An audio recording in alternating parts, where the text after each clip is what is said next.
The week before my mother-in-law's 60th birthday, the house felt like it was balancing on a wire stretched too tight. Every conversation ended in whispers. Every phone call from her made my husband's shoulders stiffen. I tried to ignore the tension, telling myself that anniversaries and milestones do this to families. They magnify expectations. They turn love into obligation. But this was different. 3 nights before the celebration, I walked into the bedroom and found my husband sitting on the edge of the bed, staring at his phone. His face was pale, like he had just signed a contract with fate. "She deserves something big," he said without looking at me. "For her birthday," I asked gently. "For everything she's done." I promised her a car.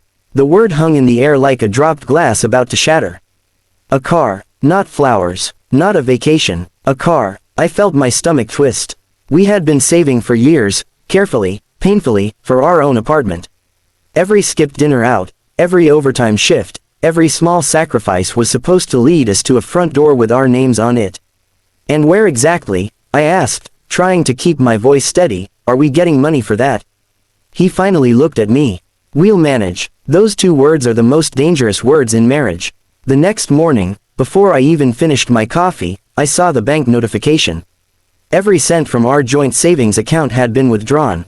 Every single cent. For a moment, I thought it was fraud. A hacker. A mistake. But then I remembered his promise. I remembered the pale look on his face. I called him. "Did you take the money?" I asked. Silence. Then, "It's for Mom. I'll put it back." "How?" My voice cracked. "With what?" He didn't answer that part. I sat on the kitchen floor after the call ended. It wasn't just the money. It was the betrayal. The fact that he hadn't asked. That he believed his promise to his mother mattered more than our shared future. The birthday party was scheduled for Saturday at a rented banquet hall. Decorations in gold and white. A massive cake shaped like a crown. My sister-in-law bragged on social media about the surprise of the year. Everyone thought they knew what it was. I did too. On Friday afternoon, I made a decision that shocked even me. I went to the bank. What my husband didn't know was that the dealership required full payment before delivering the car. He had withdrawn the money, yes, but he hadn't transferred it yet. It was sitting in his personal account. And because we had full financial transparency set up years ago, I could see it. I didn't scream. I didn't confront him. I simply transferred every penny back into our joint savings account and then moved it into a fixed deposit that required both our signatures to withdraw. Then I turned off my phone. Saturday arrived bright and loud. The hall sparkled. Guests laughed. My mother-in-law walked in wearing a glittering blue dress, soaking in the attention like sunlight. "My son has prepared something special," she announced more than once, her voice heavy with pride. My husband avoided my eyes all evening. Finally, it was time. He took the microphone. His hands trembled slightly. "Mom," he began, "you've always been my hero. You sacrificed everything for me. And today, I want to give you something that shows how much you mean to me." The guests clapped. He reached into his pocket.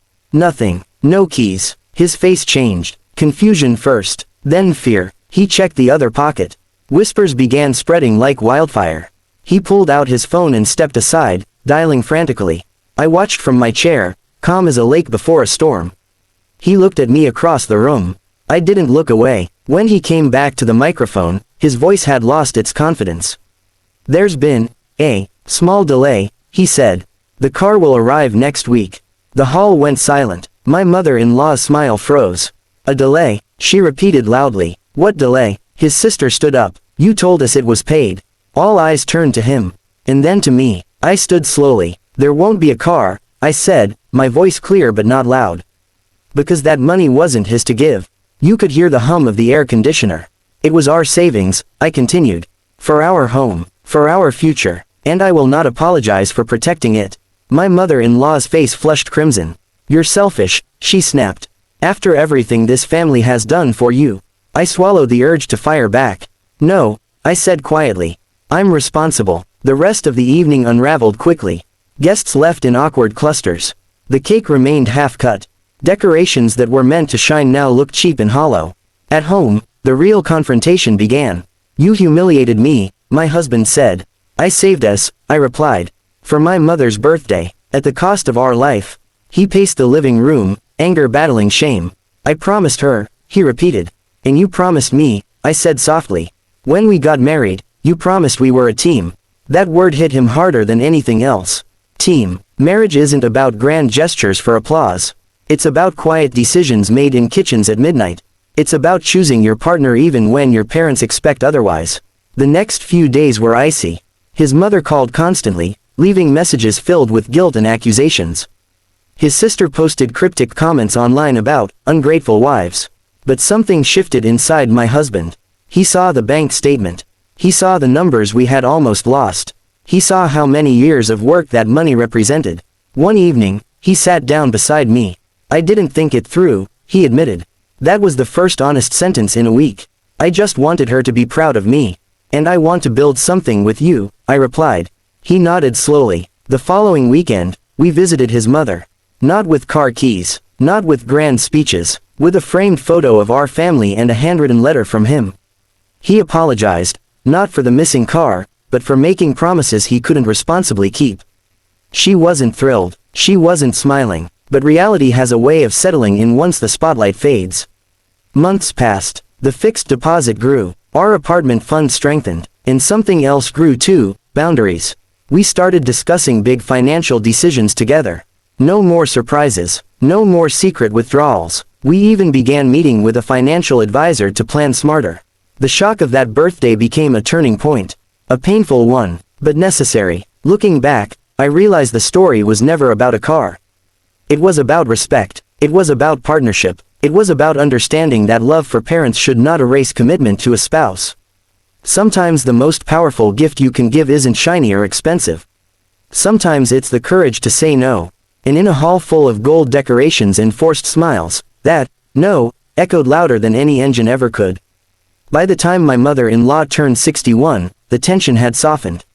Not disappeared, but softened. And as for us, we finally got the keys we had truly been saving for. Not to a car in someone else's driveway, but to a home with our names on the door. And that, more than any birthday surprise, was worth protecting. The weeks after the birthday disaster felt heavier than the night itself.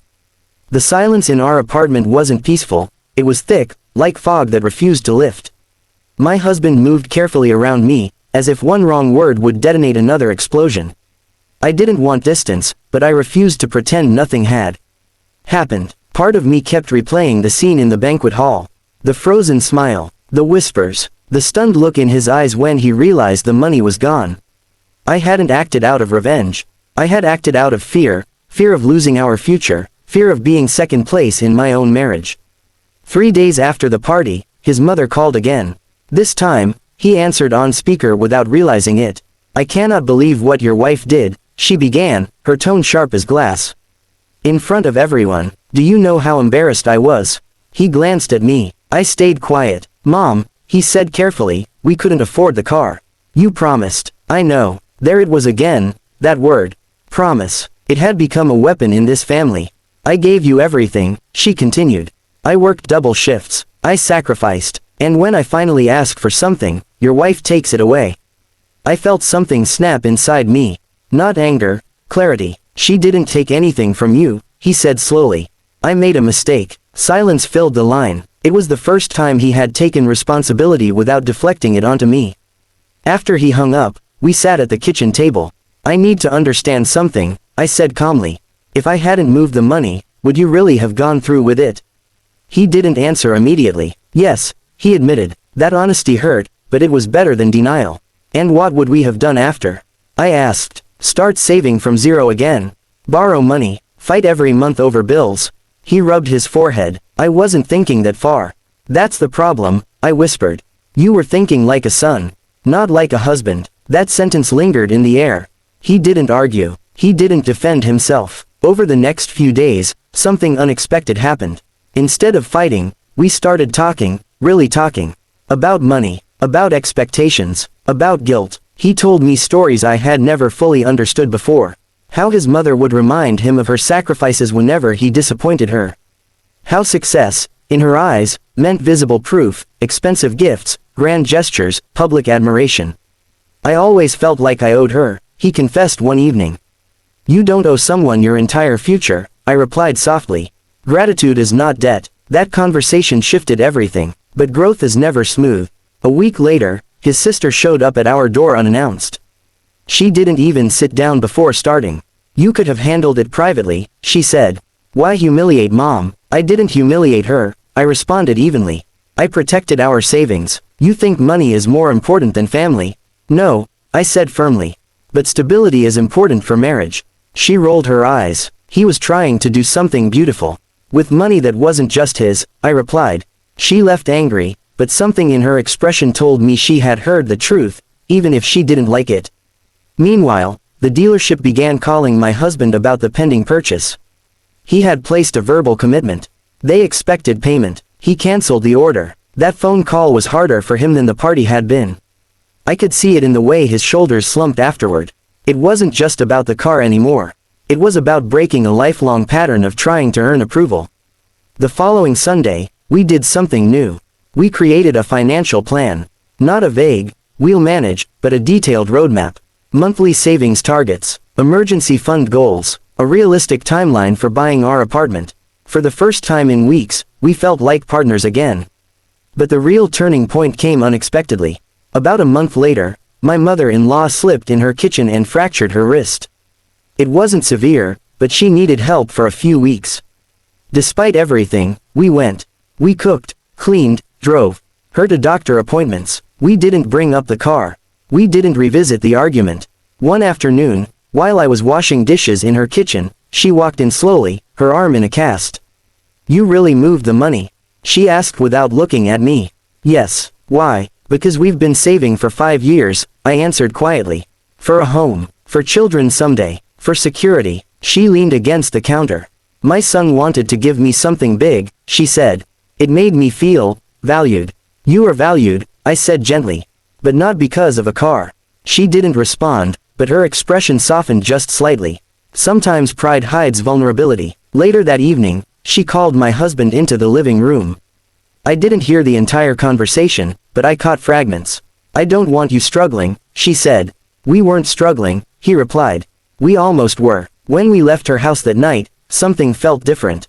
Not perfect, not magically healed, but less hostile. Months passed. Our savings grew steadily. The fixed deposit matured, and this time, we both signed before moving funds anywhere. Trust, once cracked, takes time to rebuild.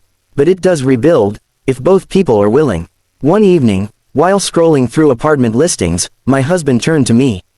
"Thank you," he said suddenly. "For what?" "For stopping me." That was the moment I had been waiting for. Not an apology shouted in anger, not a defensive explanation. Just gratitude. "You could have let me fail publicly," he continued. "But you didn't expose me.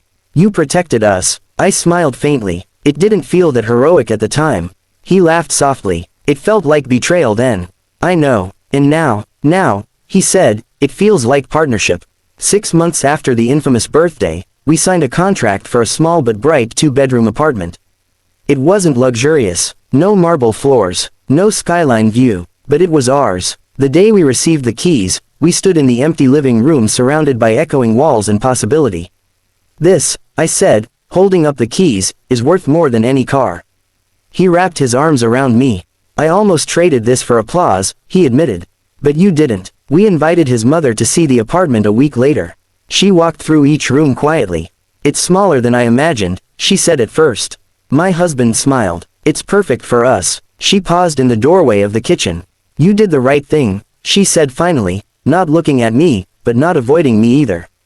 It wasn't dramatic. It wasn't tearful, but it was enough. Over time, the story of the missing car transformed into family legend. At gatherings, someone would joke about that birthday surprise. The tension slowly faded into humor. But for me, it remained a reminder. Marriage isn't tested when everything is easy. It's tested when loyalty pulls in 2 directions. When expectations collide. When love for parents competes with commitment to a spouse. I don't regret what I did. Not because I wanted to win, but because I wanted us to survive. And survival requires boundaries. A year later, on my mother-in-law's 61st birthday, we celebrated quietly at her home. No rented hall, no golden arches of balloons. My husband gave her a thoughtful gift, a weekend spa voucher within our budget. Paid for openly, discussed together. She hugged him warmly, and then she hugged me too. "You're stubborn," she whispered with a faint smile. "So are you," I replied. We both laughed. The shock that once shattered a party had, in a strange way, rebuilt our marriage stronger than before. Not because conflict disappeared, but because we learned how to face it side by side. Looking back now, I realize something important. If I had stayed silent, resentment would have grown like mold in the walls of our relationship. Every bill, every sacrifice, every postponed dream would have reminded me of that car.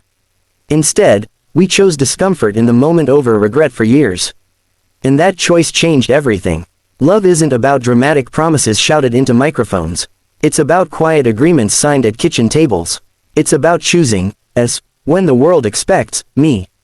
The night of the party, everyone expected an engine to roar outside the hall. Instead, they witnessed something far more powerful.